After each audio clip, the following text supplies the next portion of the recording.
Hi, I'm Tim Naftali. I'm director of the Richard Nixon Presidential Library Museum in Yorba Linda, California. It's October 28, 2011, and I have the honor and privilege to be interviewing Jeff Banchero for the Nixon Oral History Program. Jeff, thank you for doing this. My pleasure.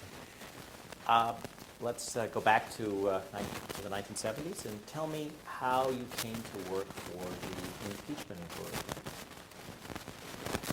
I had worked in Washington as an intern for my hometown congressman in the summer of 1972. I then went back to college at the University of California at Berkeley, and I graduated from Berkeley in June of '73. And I thought I might go to law school at some point, but I was interested in government, and I'd enjoyed my summer working for the congressman, so I secured a summer job in Washington following my graduation that went, I think it was at the Department of HEW, and it was a bureaucratic job. I was an intern. I think I got a few dollars for that. But it was a summer job, and it ended sometime in September, mid-September. So I was looking for work. One of my Berkeley buddies, a friend of mine that that I knew from school, was a young, I think he was a law student at the time, and he was working for the Irvin Committee on the Senate side, working on the Watergate issues. And I was telling him that I needed to find a job, do something, and he said, why don't you go talk to the House side, because I think there's going to be an impeachment inquiry. And I said, oh, that's a good idea. So he gave me a number to call, and I called it, and it was one of the lawyers, one of the full-time staff members, and this was in October. And as I recall, the so-called Saturday Night Massacre was Saturday night, and I think I might have made my phone call on Monday or Tuesday following that. And to my surprise, the man invited me in, and he was one of the lawyers for the committee. And I don't remember his name, and he closed the door and sat me down, and he said, you know, how do you know about this? And I said, well, I really don't know anything. I just, you know, looking for work, and I heard there might be an inquiry, and I'd like to be a part of it if you have any work, because I'm looking for a job. And he said, well, tell me a little bit about yourself, and I did. And he said, when can you start? And I said, I can start today. And he said, okay, go talk to this person, and I signed up, and I started the next morning. So you start working for the committee well before John Doar's hired? Yes. Well before there's actually an official decision by the leadership that the committee is going to engage in an impeachment inquiry. Yes, as I recall, I was the third or fourth person that they hired. I was 22 years old. I had a college degree. I hadn't been to law school. Hadn't been accepted to law school. Thought about maybe going to law school, but I wasn't a lawyer at the time. I am now. Yeah, I kind of watched everybody show up. And when I first was working there, I did anything that they asked me to do, all manner of clerical things, from buying people lunches to taking out the trash. So tell us a little bit, because again, this is very early on. Tell us about Francis O'Brien. You must have worked with Francis. No. Well, I did and I didn't. I mean, I really didn't, because I didn't. Well, I was not. Who was there at the time? Who was there? I mean, that early? Yeah. Well, I want to say Bob Shelton, but I'm not sure. I think Bob was there, but I'm not sure. I don't remember. Just so we have a record of this, who was the congressman that you worked for? Who was your hometown congressman? Paul McClaskey. Oh. Pete McClaskey. Okay. And, Republican. He was a Republican, but he'd run for president against Nixon, right? And he, if you recall, he got some votes in New Hampshire and actually got a couple of delegates. And when I was an intern in '72, I went to the Republican National Convention with McCloskey and Miami Beach, and that's a different story. But he was, he had a couple delegates from New Mexico, and it's a different story. But yeah, he was the maverick, Pete McCloskey. Well, since this is going to the Nixon Library of that era, tell us one story from that, if you would. Well, I'll tell you one story. All of the protests that went through Miami Beach that week came through McCloskey's office and his hotel suite. So we were, holed up in this suite of rooms at a hotel in Miami Beach and sleeping in sleeping bags on the floor, but everybody sort of passed through. And one day, McCloskey said to me, "I want you to go pick somebody up at the airport." And I said, "Who am I going to pick up?" And he said, "I'm not going to tell you, but you'll know who it is." And he gave me some badge or something to wear, and so I showed up, and I went where I was supposed to go, and out comes this guy, and he introduces himself to me, and we get in the car, and it's Daniel Ellsberg. So I got to drive him back from the airport, and this was during his time when he was under indictment, but before the indictment had been dismissed, and so he thought he was going to jail, and it was a very emotional time. But there were all sorts of other celebrity anti-Nixon people that came through the suite. So Daniel Ellsberg came through the suite to meet Pete McCloskey. Yeah, he did, and they were friends. And McCloskey, hosted him, as did we. And I think Ellsberg, was a supporter of McCloskey's in his presidential campaign, and that's how they got to know each other. Just again for viewers who are too young, weren't born then, weren't alive then, and maybe watching this a long time from now, Pete McCloskey's campaign was, his big issue was what? Why was he running against Nixon? Vietnam. It was Vietnam. McCloskey was an ex-Marine, a tough guy, and he thought the Vietnam War was a mistake. And he was the Republican who was speaking out against the war. And he got an extraordinary number of votes in New Hampshire, and so it kind of put him on the map. I want to say he got something in the neighborhood of 20% of the vote, which was stunning, right? And so he got a pulpit. But in terms of our presence in Miami Beach that summer, they were winner-take-all primaries except for New Mexico. New Mexico was not, and he, if McCloskey got 8 or 9% of the vote in New Mexico, he got 2 or 3 delegates from New Mexico. So Nixon had 1,500 delegates, and McCloskey had 3 from New Mexico, and so that got McCloskey and people like me inside the Miami Beach Convention Center, where Nixon was being nominated for 4 more years. So we move forward a year, and you're now working for the Judiciary Committee's staff. Before, in a sense, the inquiry has started. So you might then remember when John Doar appeared. I do. That I remember. I mean, I remember the hiring process and the people showing up, and when John came on, and it was very exciting to kind of to see this thing building, and exciting in the sense that that he was sort of an immediate presence to kind of give us guidance as to what we were doing. And the timing is difficult, but I remember that by Christmas Day we were in full work mode, and for John that meant every day and working all the time. I did take Christmas Day off, but I remember thinking when it was over, months later, that I'd only taken 2 days off. that I worked 7 days a week from sometime in November to August, and I'd taken Christmas Day off, but I worked the day after Christmas and the day before, and then I took a day off in the spring when my parents came to visit, and that was it.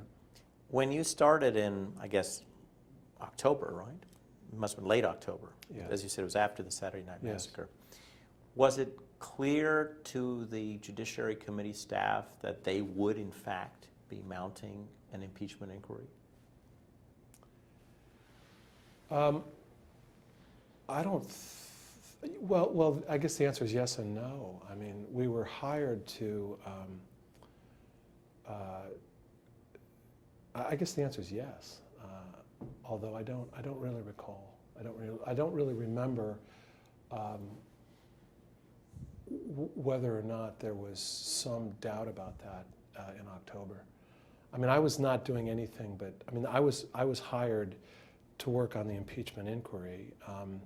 I suppose if things had gone in a different direction, I might have been able to do something else. But that's what I was told I was doing. But this is because, again, your friend working for the Watergate Special Prosecution Force just thought there might be work. He had no idea, really. He was just a guy who knew how the Congress worked and thought that this might be happening, but he did not know. So I did not know. He just planted this in my brain, and I was 20. I was young, and I made the phone call. And looking back on it, I think I probably surprised and perhaps upset this lawyer who I was calling, because it's true. He was like, well, how did you hear about this? I mean, is there somebody talking about this? And I said, no, definitely not. It was just my surmise. Was it that your sense, it's a long time ago, that it was like this was a secret that no one should know, or why are you suggesting that we're doing this kind of thing? No, I think it was a secret in the sense that that it was premature to talk about it publicly until the House of Representatives actually decided to do this. And I am not conversant with the dates on which the committee voted to do this or the Congress voted to do it. I just can't tell you. So John Doar appears and the staff begins to grow. Yes. What are your tasks now? How do things change for you? I was a clerk, and my job early on was to do whatever the head of the secretaries and the head of the library and any of the lawyers needed done. There was a library that was beginning to develop. I wasn't really a part of that, but I did things like run errands, basically. I did whatever was needed. The thing that I sort of settled into was working with the security people emptying the sensitive trash. And that started sometime in December, and it was myself and Sandy Boone, another guy who became a good friend of mine. He's a lawyer here in San Francisco now too. We worked with the head of the security to empty the sensitive waste. And you probably heard about the fact that John had 2 waste baskets in each office, a waste basket for trash, and then a second waste basket for something called sensitive waste. And the sensitive waste was the documents and materials and notes and things that you wanted to throw out. And the other waste basket was for garbage, like lunch, things like that. So every day we would go through the office and empty the sensitive waste cans into large garbage bags, 1 or 2 of us, and then we would be watched by the security people who were doing it with us. and we would carry the sensitive waste down to the basement of the office building, and we would put them into these vans, and we would drive through the streets of Washington, always on a different route, a circuitous route to the waste disposal center outside of town. And to this day, I couldn't tell you where it is, but wherever Washington, D.C. burns its trash, that's where we went. And we got special permission from the government to go through the gates, have no one else touch the bags, and then we would stand at the foot of the inferno, take the bags out of the truck, and physically throw them into the fire and watch them burn. And I remember John telling me that we weren't to leave until we saw the bags disappear. And you did this for how many weeks? For the whole period? Well, I did it for at least a couple of months, until I did something else. But I believe, you could ask Sandy this, maybe. I'm not sure if he was involved the whole time, but I think it was done all through the entire period. And it sounds almost. What does it sound? Does it sound paranoid to you that we would do something like that? No. It's given the nature of of the inquiry, no.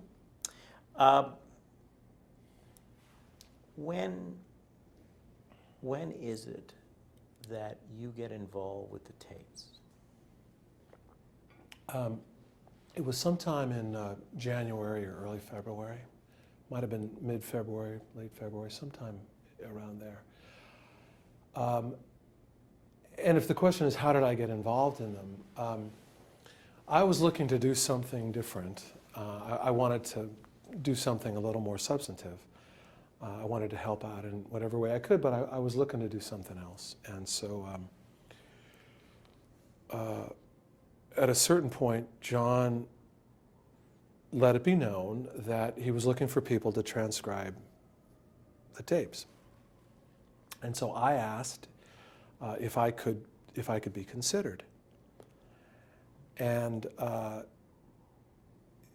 was told that yes, I could be considered. And whether it was John or one of John's colleagues, one of the more senior people that told me that, I don't remember exactly. But as I recall, there was a test, or at least an audition, where there were several of us, maybe as many as 15 or 20 people on the staff, both lawyers and non-lawyers, who listened to a portion of a tape and then wrote it out and then talked about it. And I was one of those that did that. And afterwards, I was told that I was the one that I was selected to do it. And I can't really, you'd have to ask somebody else as to why I got selected. What I thought at the time, and I did talk to some others about it, because some people listened to these during the test and they couldn't really hear them. And for whatever reason, I could hear them. And I also had a certain facility with the language.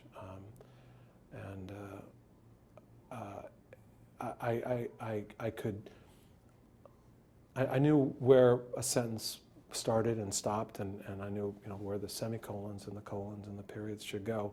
At least I thought I did, and I think that was part of it. So it was good hearing and some sense for the language, but I don't exactly know why I was selected.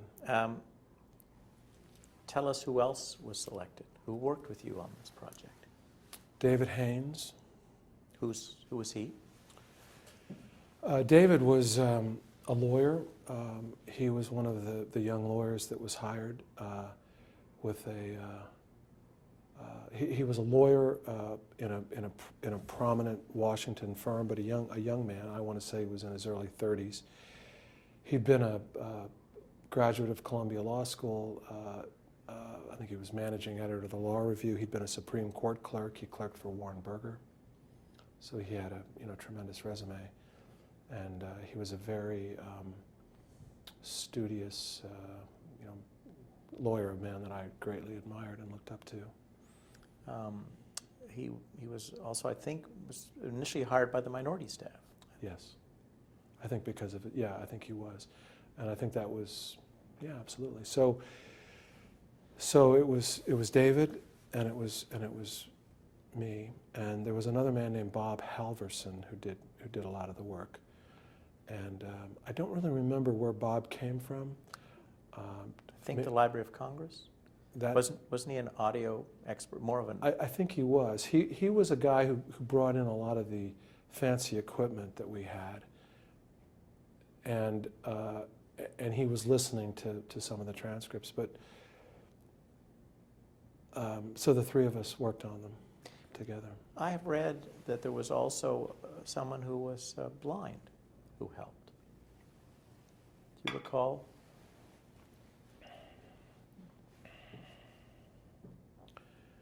I have a vague but very unspecific recollection of that. I don't recall that. Okay. So it was the three of you. Just so we have a sense of what you had to help you. Sometime, according to what Chairman Rodino wrote later, sometime in early March, the committee received the White House transcripts of 7 of the subpoenaed tapes from the tapes that had been turned over after the Saturday Night Massacre. You did not see the transcripts, the White House transcripts of those tapes. I did not. So you were basically starting from scratch. When you were listening, you were doing transcripts from scratch. Yes, and in retrospect, I think that must have been John's decision. No, I never saw the transcripts. We simply had the tapes. Do you recall the effort that the staff made to improve the audio quality of the tapes? Because the initial batch of tapes that you received were very, very hard to hear, and then there was some work done on them to improve their fidelity. Are you asking me that or telling me that? No, I'm asking if you remember any of that. I'll tell you what I remember. I don't remember that. What I remember is that Bob brought in a tremendous... Let me make a distinction. I hear your question in two parts. The first part is, did somebody do something to the tapes themselves? Mm-hmm. That I don't remember. Did we bring in a bunch of equipment to try to filter out some of the noise? And the answer to that is definitely. And we had this giant wall of machinery that Bob and colleagues brought in, and they were filters and this and that and all this stuff, and we had meters, and it looked very impressive. But I didn't use that. You didn't? No. You didn't use those machines? No. No, I found that we had these little, I want to say they were Tandberg tape recorders, a Norwegian brand of tape recorder. And we had 1 or 2 of those. And it was just a tape recorder. And it looked like the tape recorder that I had at my home when I was a kid, that my dad, the reel-to-reel tape recorder that you would tape your birthday parties and with the kids and stuff. And we would simply put the tapes on the Tandberg and put them on the headphones and listen to them. Or we had all this other machinery, and I found, for whatever reason, that I could hear better through just the Tandberg without all the filtering, because the filtering, at least it seemed to me, reduced the audio, the sound itself, the sort of the volume of it. And I remember, we didn't see I didn't get to see John as much as I would have liked, because everybody loved to see John. Whenever John walked in, it made a big difference. It was like, he was such a great person in terms of giving us pep talks about what we were doing and how hard we were working. And somebody used to refer to it as a door fix. You'd come in and maybe your morale wasn't so hard, and John would come in and give you a pep talk, and then you were good to go for another week.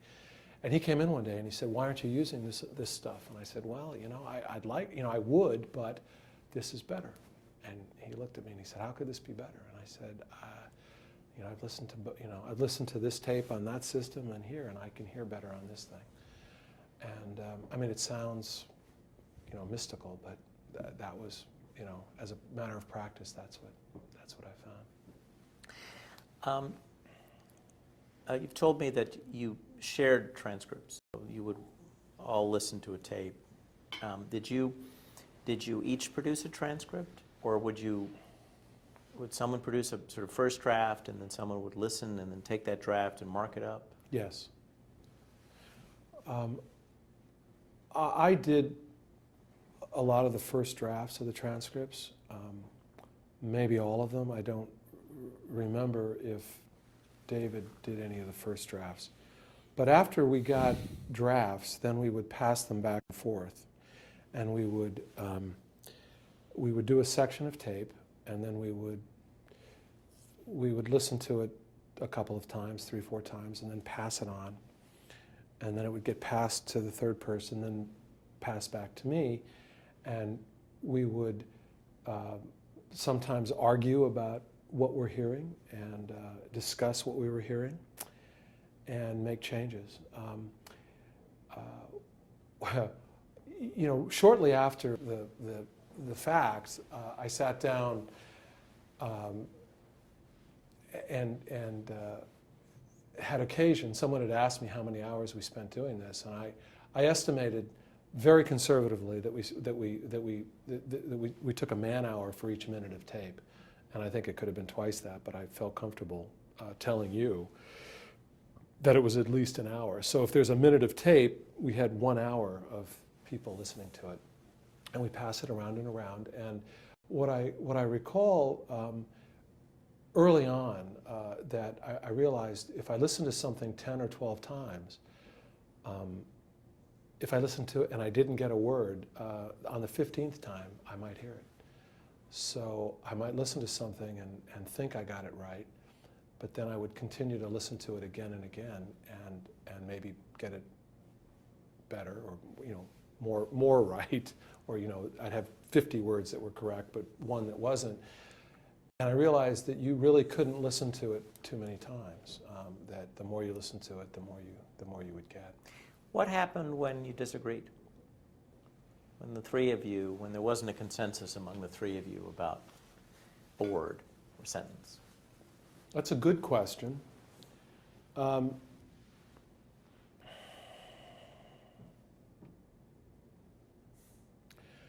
going to answer it this way. When the tapes were still in process, say 85, 90% of the way there, lawyers who were doing investigations would come in and listen because a tape might be relevant to what they were doing. And a lawyer might listen to a tape where we had some brackets around things that we didn't understand, and they would provide some context, some substance to what we were doing that would help us get a word right. Because none of us were, we weren't experts, or at least I wasn't an expert on the substance of what was going on. We were listening to these tapes for the first time. And so I would say, that sounds right, thank you very much. But occasionally, there'd be a word that I had out there or a sentence, and a lawyer would say, that's not right, that can't be right, that's not what it says, I hear it differently. So at that point, we would have a collegial discussion among David and myself and Bob sometimes, and the lawyer, and it might be any of the special counsel staff, and we try to come up with what we consider to be the sort of the consensus choice. I want to say this in a way that's true, but I don't want to sound like, how can I put this? I thought that most of the time I got it right. I mean, most of the time I got it right. I could hear things and I would get it right. So there weren't a lot of debates about. I mean, if you know, once I had enough time to go through the transcripts, there weren't a lot of debates about what was in it. Do you recall a time when Mr. Doar came in and got nervous that maybe there were things in these transcripts that maybe these transcripts were too, there were words in these transcripts that may have been questionable, and that he stopped the process for a bit? Do you remember that at all?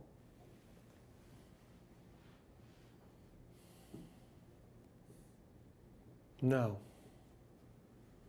I don't.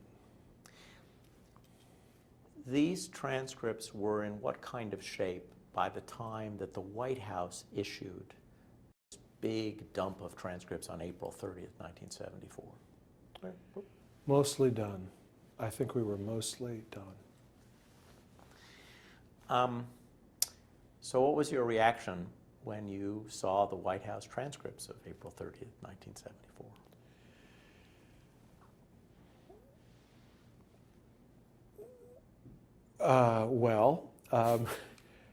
I was stunned because I think I was home that night, or no, I probably wasn't home. It was during the early evening.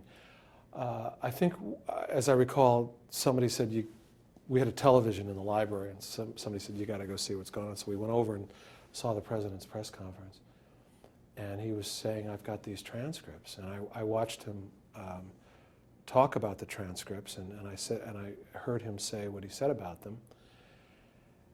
And you know, I later learned, not too long ago actually, that the committee had these transcripts already, but I didn't know it. They'd never been shown to me. And my recollection is that we sent somebody out to the bookstore and purchased the book. I mean, I guess in fairness, who knew what these things were, right? I mean, this was a book that you could buy in a bookstore.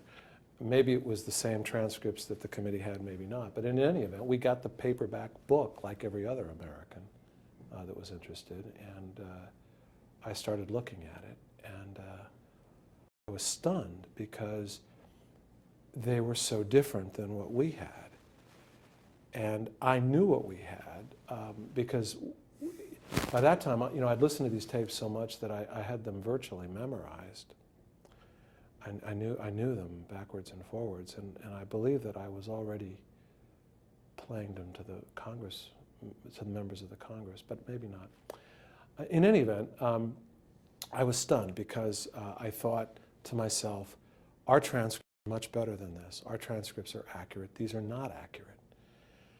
And why would the president release transcripts that were not accurate when he knows that the House of Representatives, not to say the Senate or the special prosecutor, actually has the evidence and they can be compared? And I thought it was madness. I mean, I thought it was strange. And I didn't think it was in the government's or the president's interest to do this, because I thought, not that that was my, I mean, it wasn't my, I had no real concern about that, but I thought to myself, this can't be good, because now people are going to say, well, here's a transcript that says this, and the actual tape says this, and they're going to say, well, why did he do this? And I thought that it was not the right, you know, I just couldn't believe that somebody had let him do that. I thought that, you know, that you should either release the correct transcripts or don't release anything. When did the staff decide to do a comparison between the two sets of transcripts? Shortly after April 30th, when these transcripts were released, all of a sudden our little wing of the was it the Longfellow office building? Is that where we were? No, Well, I thought you were in the Long former Grove. Congressional Hotel, Where were we? in the what had been the Congressional Hotel. Right, that's right, not the Longworth. Yeah, that's right. Pardon me. Well, we were, the tape, where we worked on the tapes was at the very end of the facility. You walked all the way down, John, I think, put us down there on purpose. You walk all the way down the end of the hall, and there's a room, and there's no further, there's nowhere else to go, and we're at the end of the room, and we had nice views, more or less. And we had all our tape equipment in there, and the tapes were in the vault, and we would go down and work on the tapes. And after that day, our room became a very popular place for the lawyers who were putting together the investigation to come down, because they wanted to compare the White House transcripts with what was actually on the tapes. So we started doing that, and it occurred to many of us right away that there were these significant differences. And so what about that? So I do recall John asking me, and I don't recall if David was still involved, because at some point David Haynes left the tapes project, if that's what you want to call it, or left my world there with the tapes to do something else. And it might have been after that. But in any event, John asked us, or asked me, to identify the differences between the tapes that we had and the transcripts that we had in the book. And I remember saying, that's a big job. Where, how can I, where do we begin? Because there were so many differences. And he said, well, just, do the best you can. And so we identified many hundreds of differences. Some you might consider profound, others not so profound, but I don't remember making any sort of subjective decision about what to include and what not to include. I just was trying to include as many of the differences as I could. But there were different kinds of differences. Some were just blanks in the tape. Some were words that were different. Some were things that looked like they'd been edited. So we just put it all together. And if there were hundreds of differences, I passed them on to the lawyers on the staff. And someone, and I don't remember who, if I knew, made a decision to publish in pamphlet form, as part of the record, a comparison of the White House and Judiciary Committee transcripts. And the book is, I don't know, it's 60 pages or so. It's not lengthy. And so somebody decided that we were going to publish this book to point out some of the differences. Your team did not transcribe all of the tapes that the committee received. I believe they received about 19, and you transcribed 8. Correct. Were you involved at all in the decision of what was to be transcribed? Not at all. Not at all, no. Please tell us about the experience of playing the tapes for members of the committee. Once the hearings started, the members of the Judiciary Committee, the 35 members, were given permission to, permission's the wrong word, I think they were encouraged to come and listen to the tapes. And some of the leadership had been there before, but in the course of presenting the evidence to the members of the committee, one of the things that Chairman Ordino encouraged was that the committee members could come and listen to the transcripts, or listen to the tapes. So the way that worked was the tapes were kept in a vault with a combination, And each morning when we were working on it, we'd go and open up the vault and get the tape out, put it on the machine and listen to it. Well, during this period, after the transcripts were completed and the congressmen and women were coming in to listen, they would come in and they'd say, I want to hear a particular day, or John Doar was talking about this particular meeting between the president and John Dean, I'd like to hear that. Or they'd ask a particular date, and they'd say, I want to hear this date. Or sometimes I'd get a phone call and I was told, I've got 45 minutes. That's all I got. Can you play something for me? So they would come in, usually alone, but sometime in pairs, and sit down, and we would put the transcripts in front of them, put on the headphones, play the tape. And it was unforgettable, really. It was unforgettable because the first time, by this time, I'd heard the tapes so often. I don't want to say I took them for granted, but I'd been listening to them. But I was reminded how powerful it was to hear the President of the United States talk to his staff members about these issues that were so important to everyone. And this is not a secret by any means, but there's a transcript. You could sit and read the transcript, right? You could read the transcript, but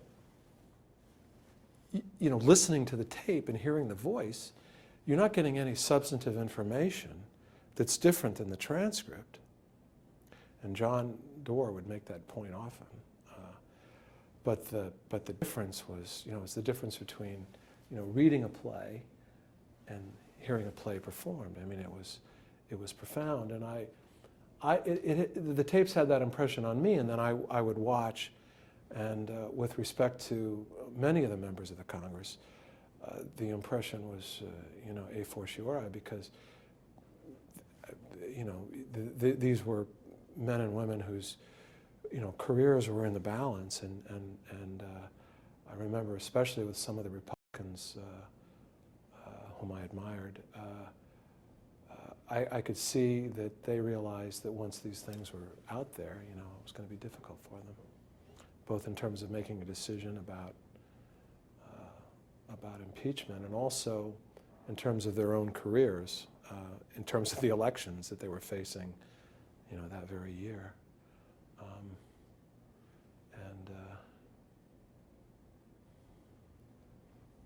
Wiley Maine, a man, just a decent man, great man, really good man. I remember him coming in and just kind of being deflated by what he was hearing. I don't want to try to describe him, but I can describe my reaction to him, which is that I was greatly moved by his decency and his anger, I guess I would call it that. Because I think he knew when he listened to that tape that, not only would he have to, vote in a way that he didn't expect, say, or, that he might lose his election.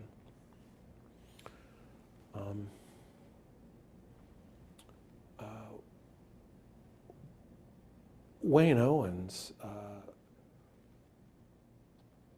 congressman from Utah, during the impeachment hearings that were televised, actually told a story about calling up on the telephone one night, in the middle of the night, and he couldn't sleep and he wanted to come listen to the tapes, and he told the story. And it's true, I was available day and night, and I got a phone call and went over there late one night, and he wanted to listen to the tapes. And if you read the transcript of the hearing when he was telling the United States people about why he was going to vote to impeach the president, he told that story, and about the effect that these tapes had had. And I don't remember, because I haven't read in the last 35 years which tape it was, but the story he told was there was this one particular section on one of the tapes that was haunting him, and he realized it could have gone either way, but if it went a certain way, he was going to have to vote to impeach, and if not, maybe not. And he wanted to listen to it again because he couldn't sleep. And I was there with him when he did that. Did you play any tapes for which there weren't transcripts? Because as I said, there were a number of tapes that beyond the 8. No, I don't recall that. Now, there were portions of the tape that the chairman didn't want to play unless there was special permission. Yes.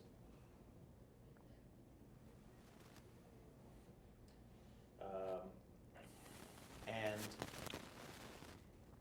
since you were the ones listening, how did the chairman know? Was it after reading the transcripts that the chairman decided, well, maybe this section is too sensitive? Yes. We had these tapes, and maybe you can remind me how many hours of tapes we had. I don't remember. 20? About that. I mean, it's an Yeah. approximate number because you Yeah. had really 19 tapes. You had more than 20 hours, but the ones that you transcribed were just a subset. Yeah. So however many hours we had, once we did the transcripts of those hours, there were some portions of those tapes that were deemed sensitive and not directly related to Watergate, that the leadership decided would not be part of the transcripts that were presented in public to the committee. And the portions of these tapes were really just a matter of minutes. And so those were taken out of the transcripts. As I say, they were considered sensitive and not related to Watergate. So to hear those portions of the tapes, which I did transcribe, you needed special permission from the leadership. And by that I mean, I think it was Chairman Rodino, but also possibly the Speaker of the House. And so there were some congressmen and women who came in and listened to those with permission, but they were not available to the general committee members. Would you recall whether there were members of the minority that got to listen to them as well as the majority? Yes. I mean, it didn't matter if you were in the majority or the minority. I think the decision, certainly the decision not to publish them with the rest of the transcripts that decision was made jointly by the majority and the minority. By the way, were those also removed from the... I can't say anything. I can barely see you. I wondered whether you knew if the sections of the transcripts that the leadership decided to remove, had those been also removed from the White House transcripts that were issued on April 3rd? I don't know for sure, but I'd be surprised if they were in the White House transcripts. I don't believe they were, but I don't know for sure. Just without going into any details, could you just sort of characterize so that your viewers know that were you confident that these were not related to Watergate, these sections?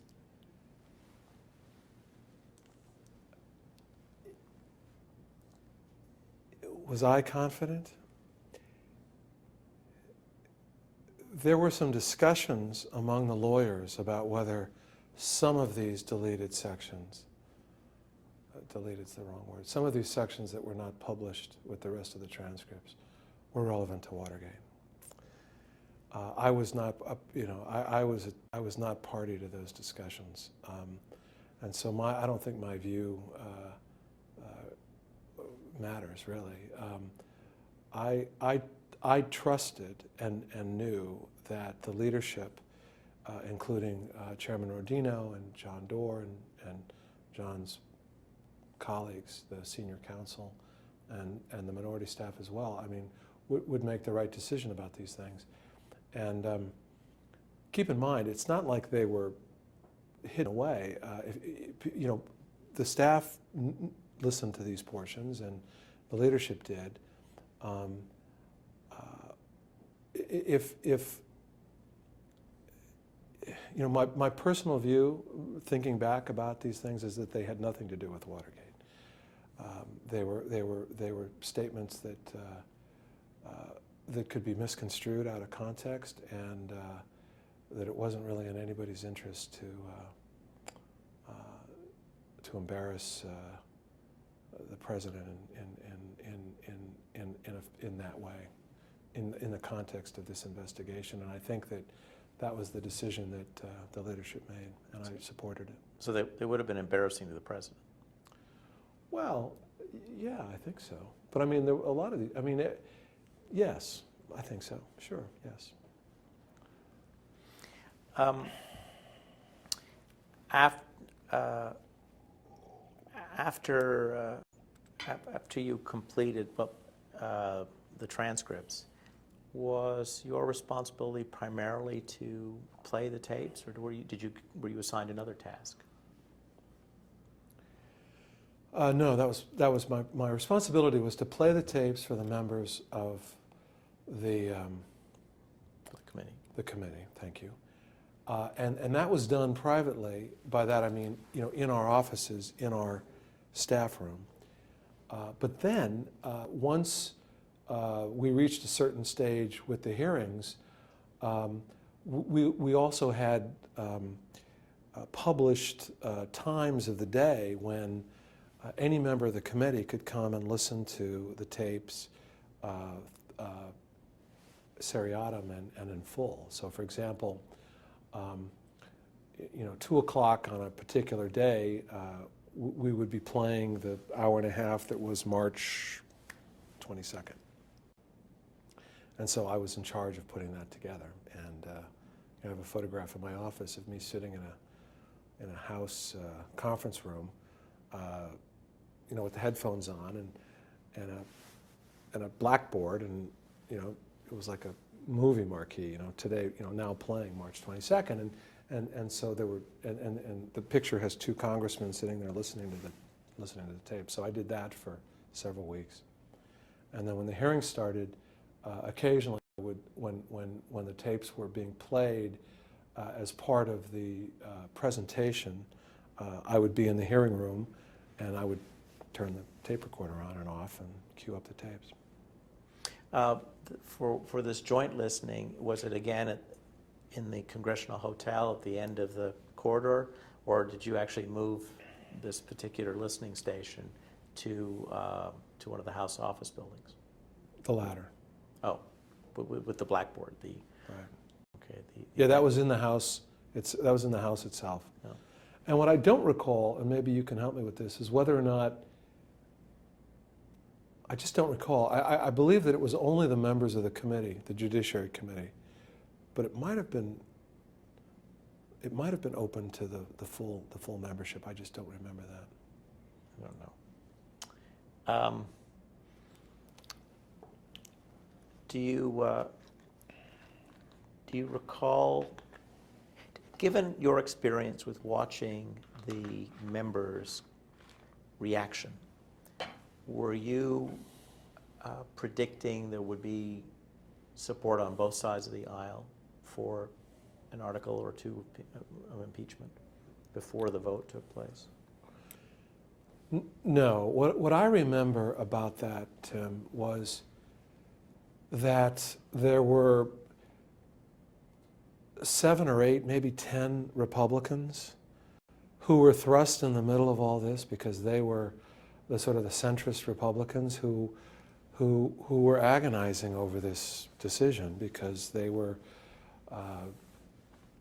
trying to make the right decision. And these were men that, I mean, Tom Railsback, I mean, these were, you know, young congressmen who knew that they were going to be the swing votes. I mean, you know, there were certain Democrats who probably, you know, if you were a bet man, you knew that they were going to go one way and certain Republicans would go the other. So the focus was on the people in the middle. And, you know, somewhere there's probably a log of who came and listened to the tapes that we were playing. But my recollection is that this group in the middle was there constantly. And I remember days when 4 or 5 or 6 of these Republicans would come as a group, you know, dressed down in their khakis, and I'd play the tapes for them, and they'd listen to them, and then they'd take off the headphones and debate, put the headphones back on, let me hear it again, I'd hear it again. They'd say things like, let me hear it again, and if I didn't hear it myself, I wouldn't believe it. I mean, they were that powerful, the tapes were that powerful. That's what I remember, and I remember the, you know, the great care, you know, the great effort that these members were making to weigh the evidence and make the right decision. Do you remember William Cohen coming from Maine? Yes. I was also wondering if you had any recollection of the Southern Democrats who had an equally difficult challenge. Do you remember Walter Flowers, perhaps, coming to listen? I don't remember that Walter came. But I'm not saying he didn't, but I don't remember him.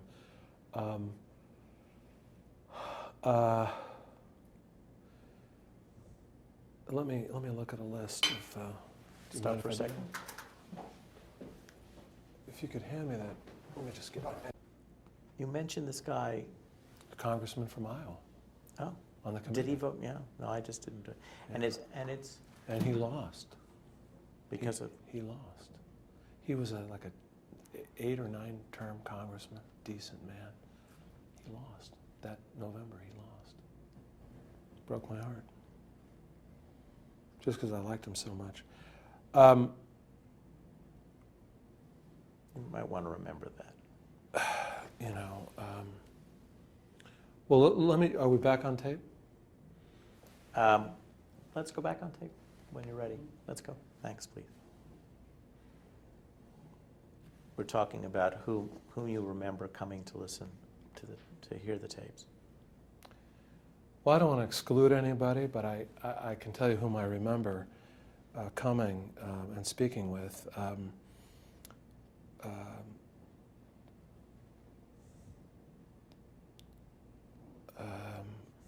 You know, most of the, I'm looking at a list of the members of the committee, and I would say most of them came by at some point.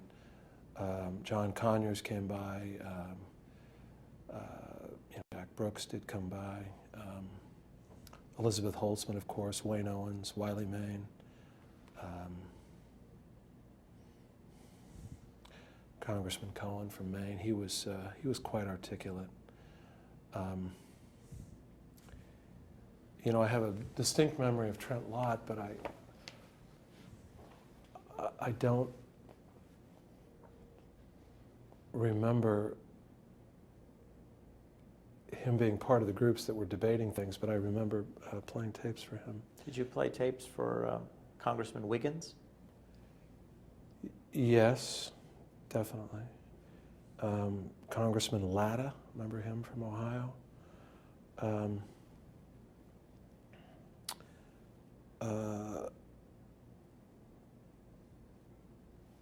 me look here.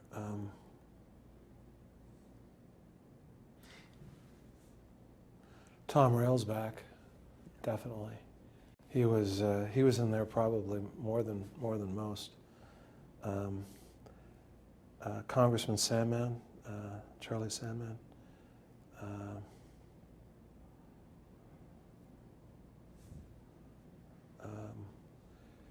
Father Drynan, remember him? He was there. Barbara Jordan. What was she like? She was very much as impressive, you know, in private as she was in public. She had that way of speaking No one else spoke like her, and that's how she spoke when she was, you know, talking to you about the weather. So yeah, she was amazing. Congressman Waldy from California, Jerome Waldy.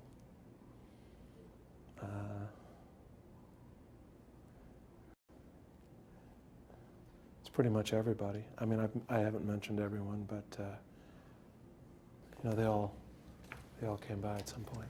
Jeff, do you remember any of them looking at the transcript, listening and saying, I don't hear that? No, I remember the opposite. I remember many of the members being impressed with the transcripts and being impressed with the speed by which they had to read the transcript while the talking was going on, and it would have to be pretty interesting, or you'd have to be pretty amazing to listen to these tapes for the first time in live, live and full speed, and following along in the transcript and saying, "Oh, that word doesn't seem to be there." You probably couldn't do it. There were some things that they were hearing that they didn't want to hear sometimes, but never did I ever hear, "That's not a part that I don't hear that." I wasn't asking really with regard to the first time, but since a number of them listened over and over again, I just wondered what their reaction was. And a number of the congressmen that you pointed out, members of Congress that you pointed out, were defenders of the president. So they must have. I wondered if some of them wondered about the transcripts. No. Let me think about that.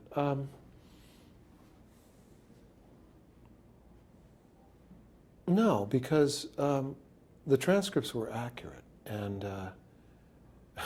even if we missed a word or two, and I don't believe we did, you couldn't. I mean, it was just the evidence. It was what they were. It was what. I mean, nobody ever suggested that the transcripts were other than a true transcription of what was being said, and. God help us if we, in other words, if you looked at the White House transcripts and you were reading the White House transcripts while you were reading the tapes, then somebody could say, "Gee, this is this is not right." But we didn't have that problem. How did you? What do you recall of the day that the president announced that he would resign?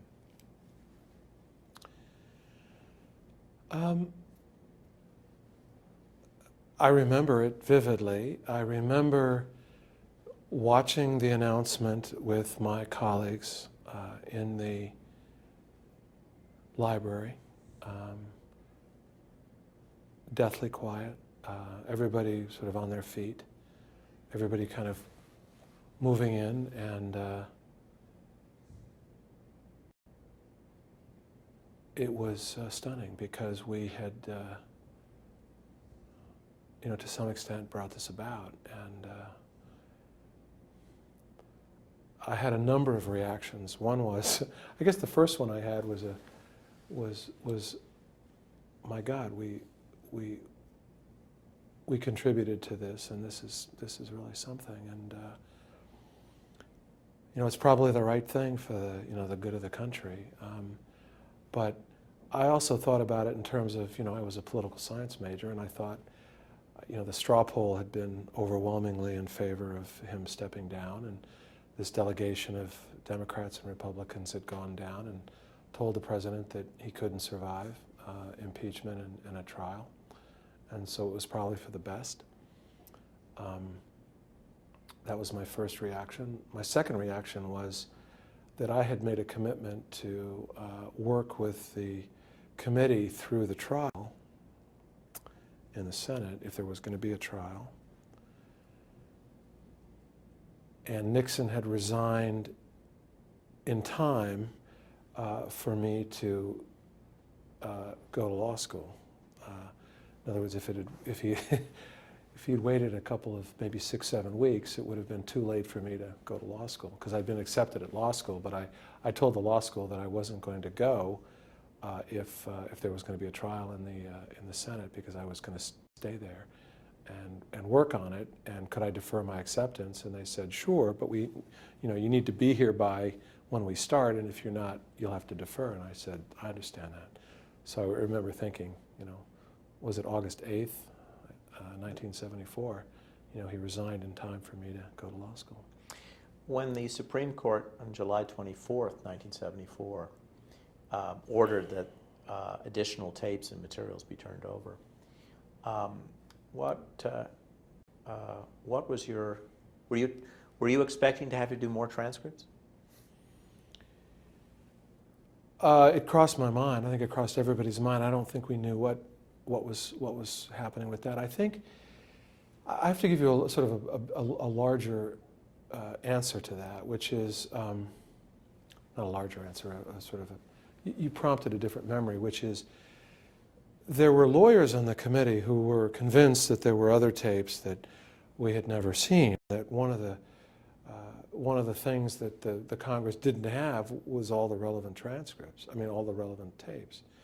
And there was a group of people that were still working, I believe, on subpoenas and things to try to get more information. And so there was always a sense that there might be more Watergate-related tapes for transcription.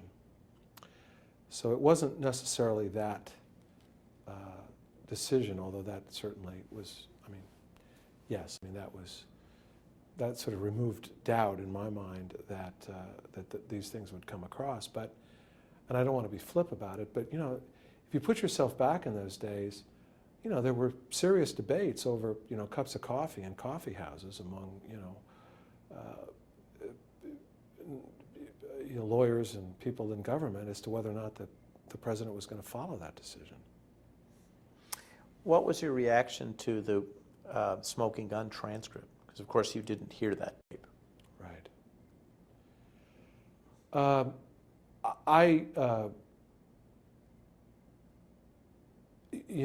had the same reaction, I suppose, as anyone that, I shouldn't say that. I was going to say just as anybody. I didn't really react to it one way or the other. Did you have a chance to play that June 23rd, 1972 conversation to the members of the committee after it was turned over by the president? I think so, yes. I believe so.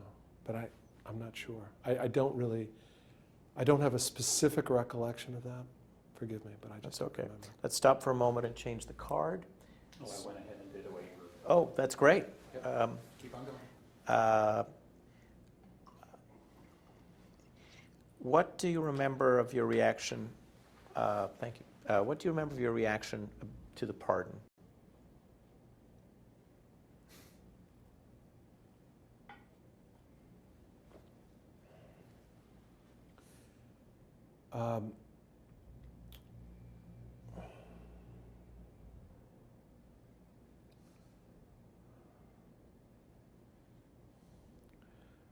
My reaction to the pardon.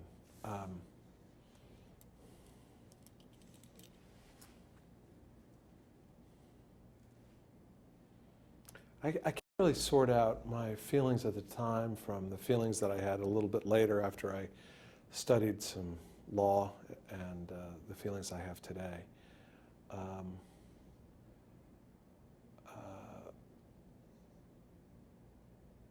And I want to answer the question in connection with my role as a staff member of the House Judiciary Committee, which was to do the best I could with what I was asked to do to put together the evidence that others were going to consider. And it was not my role to weigh the evidence, and it was not my role to argue the evidence, really. It was my role to gather the evidence. And so I think John and the others were so adept at, and so forceful telling us that that was what our role was, that I continued to sort of have that role in terms of weighing, this Watergate fact and that Watergate fact. I might have had a different reaction if I'd been, one of the congressmen. I'm going to ask you for a few word description or word pictures, if you would. What do you remember of Sam Garrison? Did he come and listen to some tapes?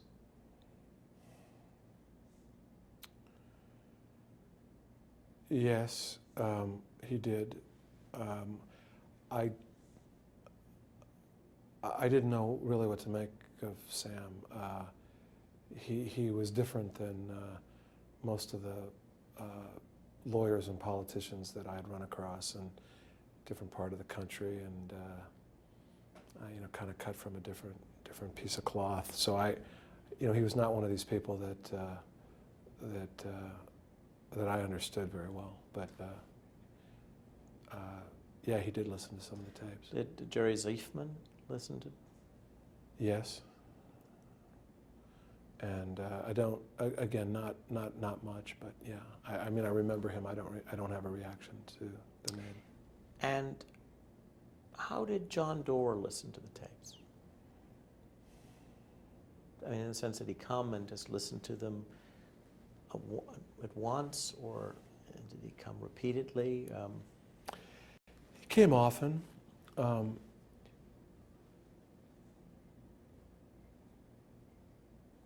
It was always nerve-wracking to have him listen to the tapes because you craved his approval and you didn't always get it. Early on, I remember him coming down one day and sitting down across from me and saying, "How are the transcriptions coming?" We might have been half done. And I said, "Fine." And he said, "Fine doesn't tell me anything." What does fine mean? That doesn't tell me anything. And I was taken aback. And then I gave him a more specific answer. But generally speaking, he would come down often and listen and utter some words of approval, and it meant a lot to us because, as I said, we worked around the clock every day, all day, early in the morning to late at night, with no days off, and it was tough. And it was enjoyable, but it was tough. And one of the things that kept you going was his leadership.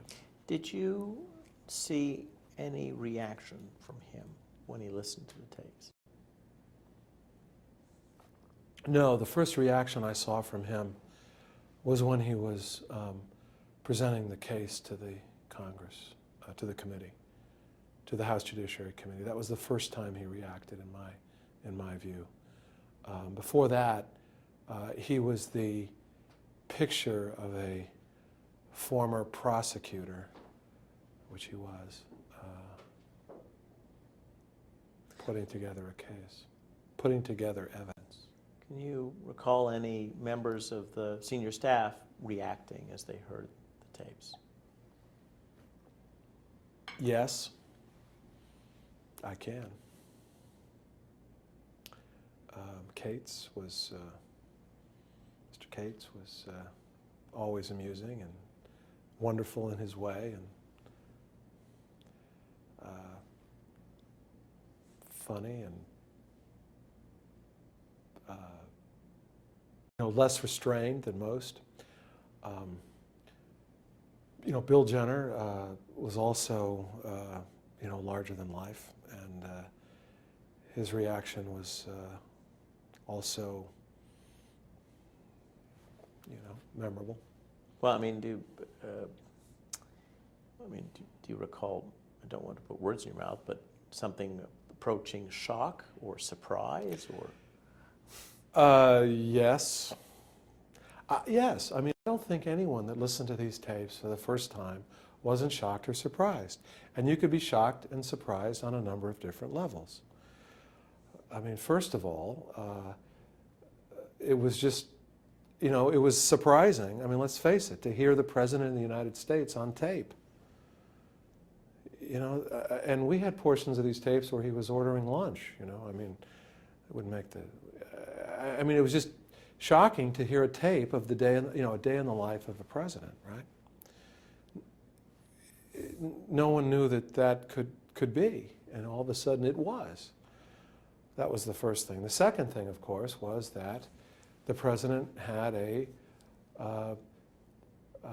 way of speaking that was different, I think, than most of us, even people that knew him, well, I said people that know him, but people that just knew him publicly. He spoke in a different way on these tapes. Then there was the expletives, the ones that he deleted and the ones that he didn't. That was shocking. And then there was the substance of the tapes themselves, the comments about Watergate, the fact that all these staff members were talking to him about things that no one knew that they had been talking to him about. And then in the end, there was the difference between the White House transcripts and the House committee transcripts. And keep in mind that each member of the Judiciary Committee had a law degree, and some had practiced a lot of law, some had practiced a little bit of law, some maybe none, but they all had law degrees. And if you're a lawyer and you know what evidence is, and all of a sudden you hear a tape and it says one thing, and the president has released a transcript that says another, that's shocking. And you say, why would he do this? So yeah, I saw all of that. Did Hillary Rodham ever come to listen to tapes? Yes.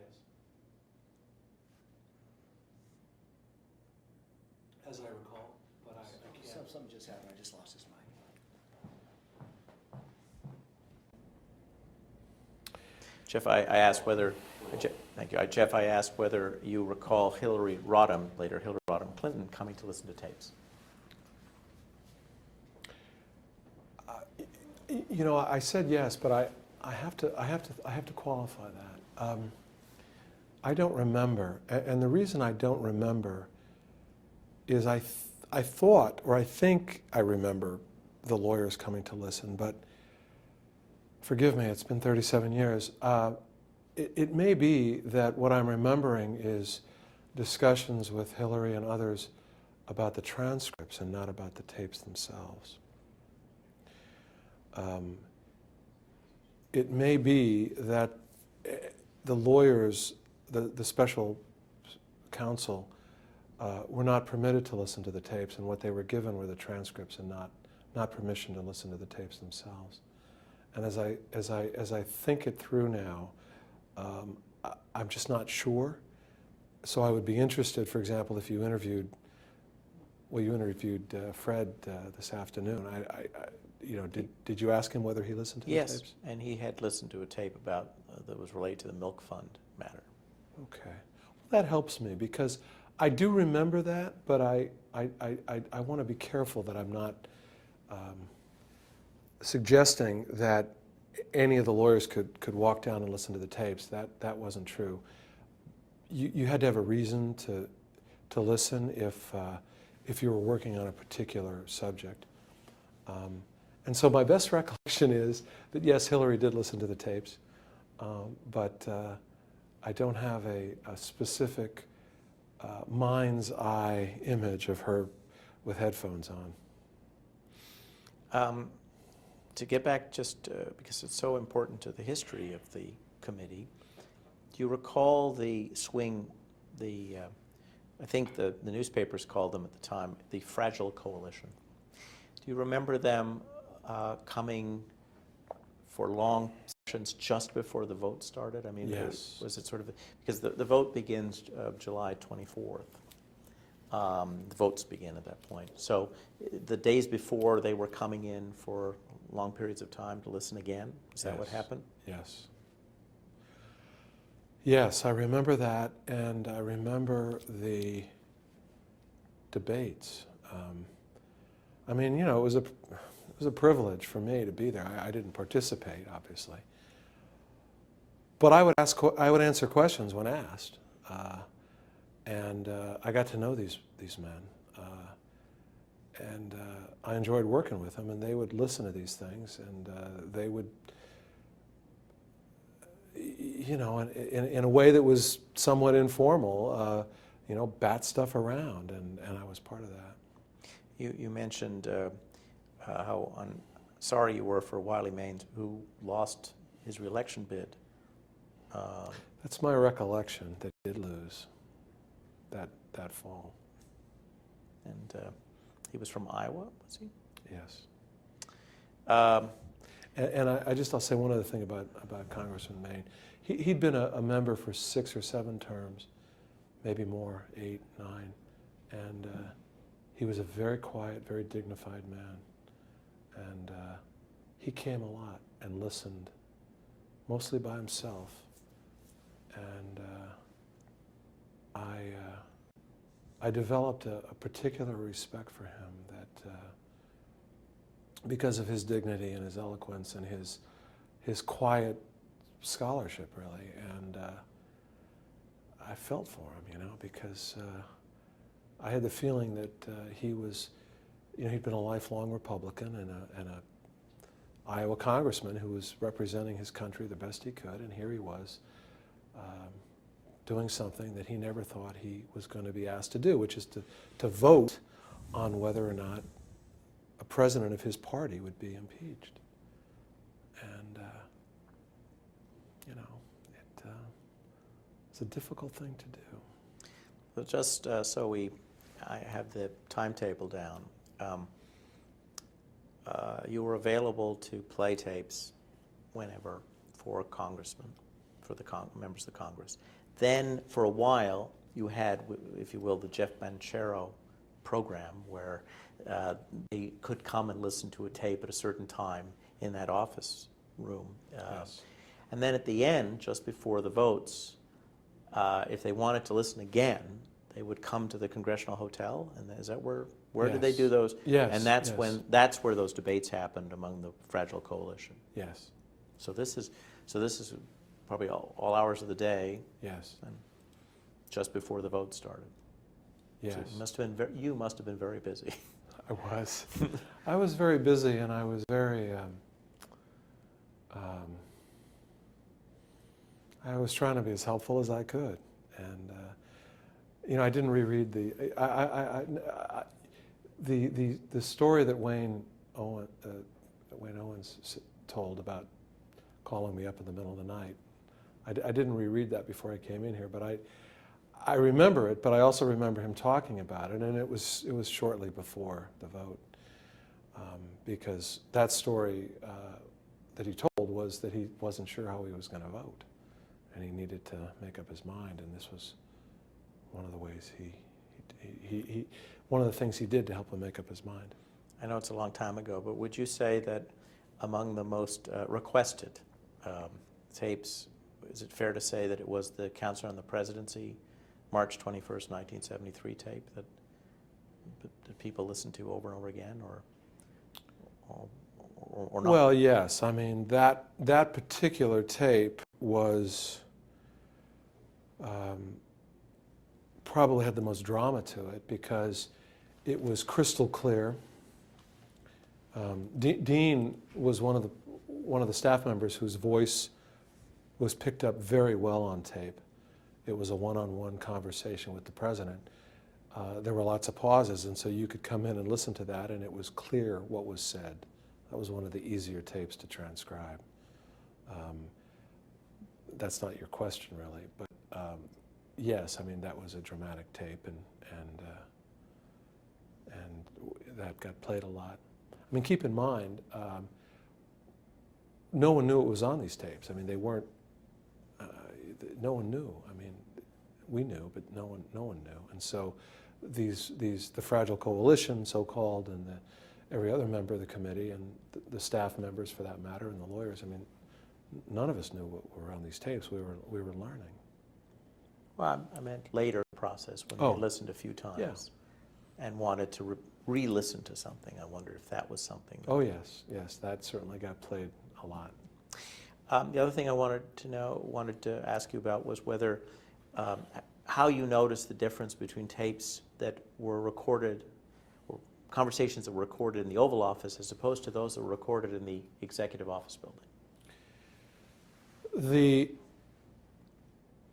The Executive Office building tape machine, for whatever reason, didn't work as well as the one in the Oval Office, and so those tapes were more difficult to listen to. And for whatever reason, they also tended to be the ones with the most participants. So a one-on-one conversation in the Oval Office between Dean and the President was pretty simple. A conversation in the Executive Office building between the President and Mitchell and Haldeman and Ehrlichman and maybe one other person or two other persons, with everyone talking at once, were the most difficult ones to transcribe. Jeff, until the National Archives opened, had its first opening of tapes in the 1990s, you were among a very, very small group of people in the United States who had actually heard these tapes. Yeah. What kind of responsibility came with that?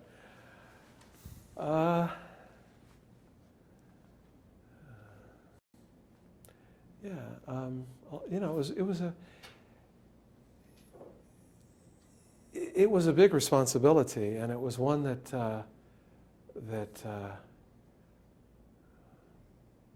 John Doar talked to us a lot about.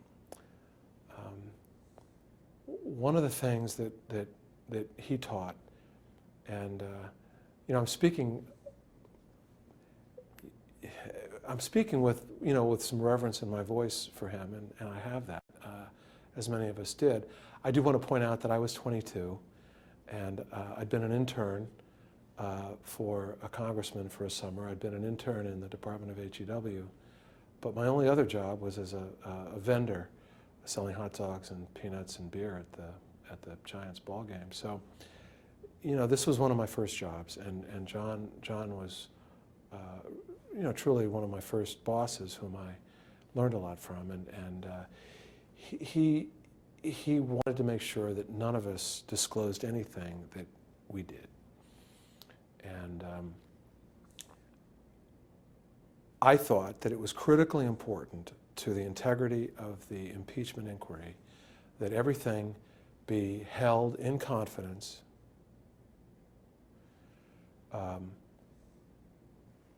until it was time to present the evidence to the members of the Judiciary Committee. And so that meant that we were never to disclose anything or even talk about what we did in any sort of public forum. And I remember him telling me at one point, you shouldn't even talk about what you're doing with people, because if you do it, people are going to be highly interested in what you're doing, and they're going to try to get you to say something. So don't even tell them. Just tell them that you're working here. So for several months, I didn't tell anybody what I was doing, and it was difficult, including my parents. I told them I was working for the Judiciary Committee on the impeachment inquiry, but I didn't tell them what I was doing. I didn't tell anyone. I knew at the time that I was one of the only people that had listened to these tapes. When we started transcribing them, I wasn't sure, but I figured that Nixon had listened to some of them, that some of his staff members, I think I'd been told that Haldeman had listened to some, but that really it was just us. And since I was the one, David and I were the ones that were listening to the tapes from start to finish, I probably had spent more time listening to these tapes at the time than anyone.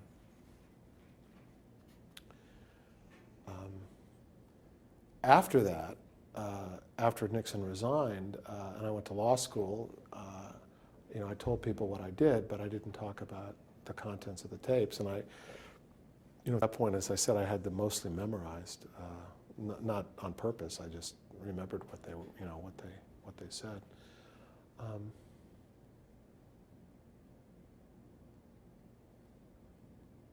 there was a lot of pressure in the sense that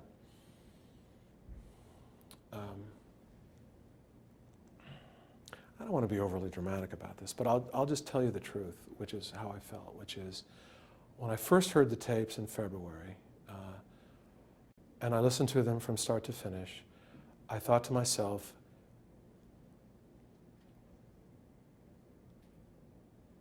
these are amazing pieces of evidence, and that I think that probably when these things come out, the president is not going to be able to stay in office. And whether he's impeached or resigned, I think that these things are that powerful. And I say I thought that on my own. I really didn't. I mean, that was something that came to my mind as I watched the members of the committee listen to the tapes, because they had that reaction. And so I realized that it was just a matter of time, most likely, and that despite what you heard on the news, and we didn't spend a lot of time listening to the news, the administration would likely, probably, maybe come to an end. And that was profound at the time. I'm not saying that that's what I wanted. I'm not saying that that's what I was working towards. I'm just saying that that's what I thought would happen given the power of this evidence. And I was a runner. I ran a lot, and that's what I did after work, and at night, and in the early mornings I was running, and it was a way for me to sort of stay in shape and let off steam. And I'd run down. I lived on Capitol Hill, and I'd run through the Congress, and I'd run all the way down To the Potomac? Well, I'd run down through the mall. There were no cars, and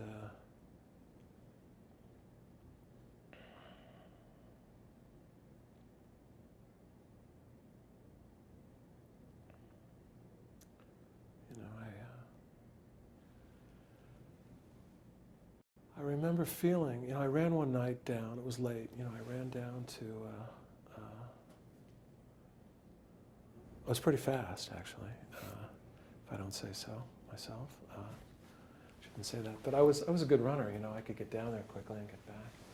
I ran down to the Lincoln Memorial, and I read the second inaugural address, ran back, and it was something I'll never forget. It was quite heady for a 22-year-old. Not that so much. Not that. I felt like I was doing the best I could, and I'm proud of what we did, but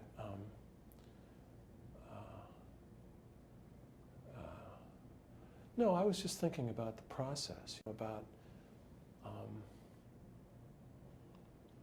I was a political science major. I'd studied government at Berkeley, and I was thinking about the role of the Congress, the role of the Supreme Court, the role of the President, the three branches of government, and you had everything in sharp relief. But yeah, I enjoyed, I was lucky, and I had worked hard, and I thought I was doing whatever I could to help out with what I consider to be an important process. And I never for a minute thought that what we were doing was partisan or political. It just wasn't part of that office. And we all had our little piece. My piece was to make sure that, well, this is the book we did, but no, to make sure that the transcript accurately reflected what was on the tapes, come what may, right? In other words, if the word was report, you wrote down report. If the word was burglary, you wrote down burglary. If the word was plan, you wrote down plan, and that's all I was trying to do.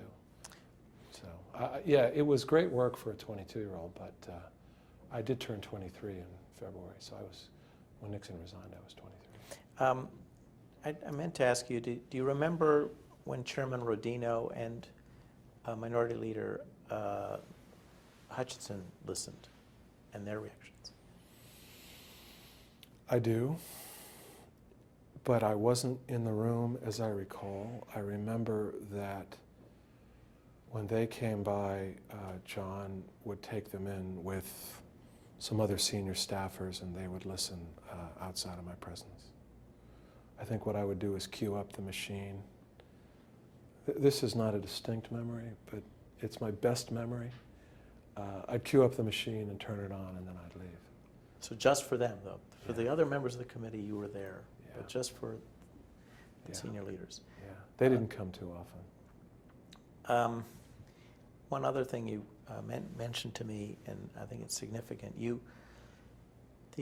until now, the only time you talked in detail about this experience was to Renata Adler. Yes.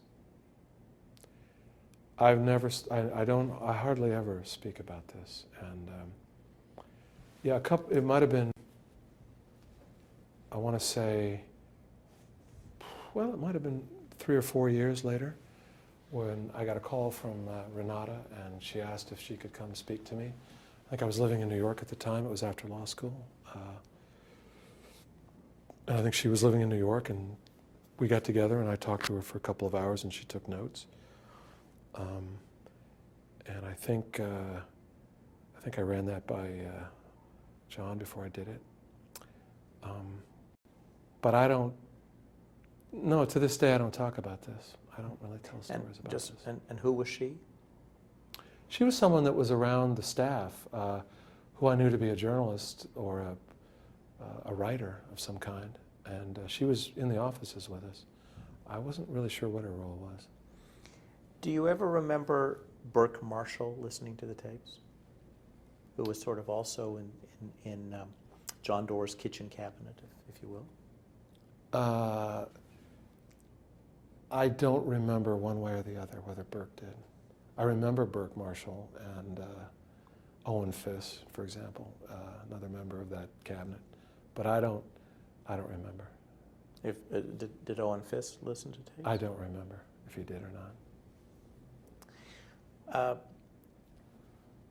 How did this experience shape what you did later? It profoundly affected my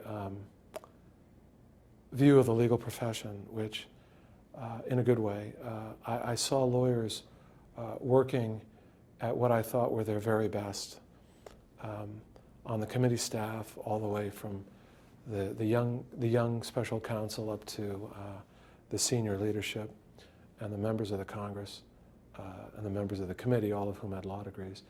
And in law school, shortly thereafter, you learn stuff about evidence and procedure, and I thought we did a pretty good job on both points. And then during the rest of my career, I've always tried to conform my behavior to the integrity and the sense of law that was demonstrated by my colleagues. How did Mr. Doar convey to you personally the importance of nonpartisanship, or did he do it in a group at the beginning? He did it every way. He did it in a group. He did it often. He did it one-on-one. And he did it by his actions. And it suited me perfectly because just by temperament, that's sort of, it suited my temperament perfectly. It would have been very difficult for me to do any of this if I thought it was a partisan effort. And I'm not here to say that there weren't partisans doing what they might do in Congress, but as far as I could see on the staff, there was none. I mean, I didn't see it. Have I elicited all your recollections? Do you have a recollection you'd like to preserve that we didn't get to? I think you've done a pretty good job. I will say that, you know, in 37 years,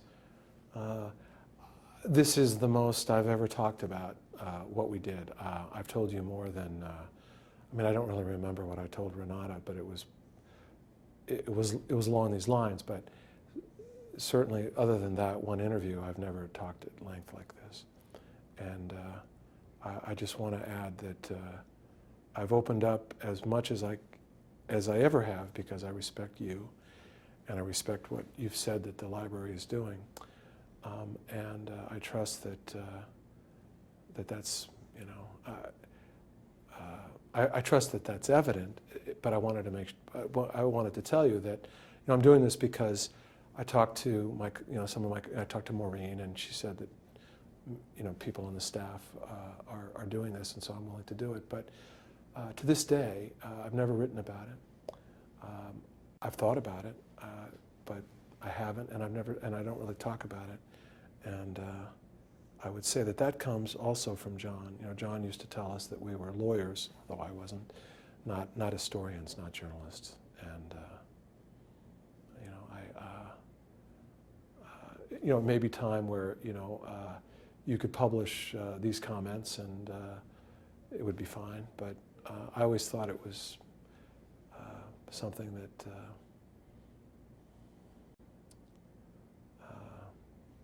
I wouldn't need to talk about.